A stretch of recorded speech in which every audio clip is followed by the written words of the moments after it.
once again for tuning in and for connecting. God has something special for you today. Praise God. Amen. Today I want to talk about be the driver and not the passenger. Many people are passengers in their own life.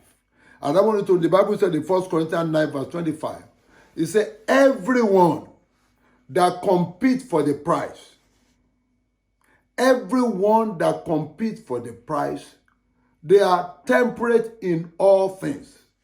They practice control in all things. What did he say?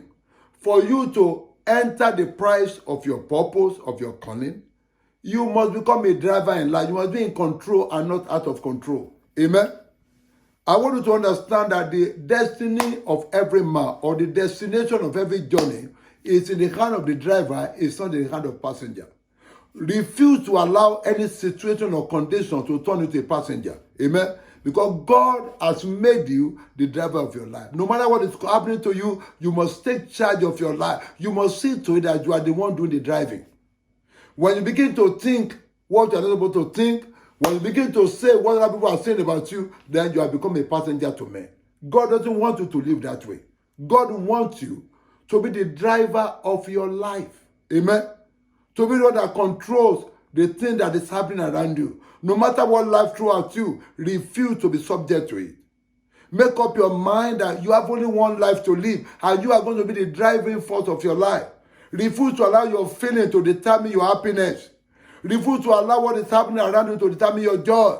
Make up your mind that the joy of the Lord will be your strength. Amen? Make up your mind that you are going to rejoice in the Lord your God. Blessed be the name of the Lord. So there's some few things in the next few minutes I want to share with you that will help you and me to live a life of a driver and not a passenger. Everybody know the game of football. It is player that does the scoring. It is the player that gets the money. It's the player that makes it happen. Spectators can shout and shout, but they get nothing and they make nothing happen. So be the player in the game of your life. Amen? Hallelujah. So number one thing that you need to know is that you need to know where you are going. Do you really know where you're going? Do you know who you are? It doesn't matter what anybody call me, but do you know who you are? Because you can't drive yourself to a place where you don't even know. You can't drive your life to be what you want to be when you don't even know what you want to become. What do you want to have in life? Because that's why I'm driving myself. I'm driving myself towards what I want to have, what I want to do, where I want to go. So that is what it means to be a driver. So number one thing, you got to know where you are going. Because everywhere is not for you. Because when you know where you are going, by the time you come to any junction of life, you'll be choosing the right direction. Because every direction can be good, but it doesn't mean a good direction is a right direction. That means something that is good and something that is right. So number one thing, you got to know where you're going. Knowing where you're going means you want to know what you want to become, what you want to have, what you want to do. Praise God. Number two thing is what I call self-belief. If nobody believes in you, you must believe in yourself. Hallelujah. You got to believe in yourself. You got to believe in God and believe in yourself. Hallelujah. Everybody may doubt you. Everybody may talk you down. Everybody may have lost hope around you. Everybody may have forsaken you. But your self-belief is very important. When David came, everybody doubted David. Nobody believed that he can never defeat a Goliath. Amen. There are many people who look at your crisis, look at your background, look at your circumstance, and just write you off. But don't write off yourself. It is your self-belief that makes you your driver. Amen. David believed in the Lord his God. David believed that he's going to overcome Goliath. Believe that you are going to win. Believe that whatever you do shall prosper. Believe that no weapon formed against you shall prosper. Believe that even though the affliction may be many, but God will bring you out of them all. So your self-belief is very, very important. See to it that you believe right. Because the Bible said, it shall be to you. It shall be to you according to your own faith, not the faith of somebody else.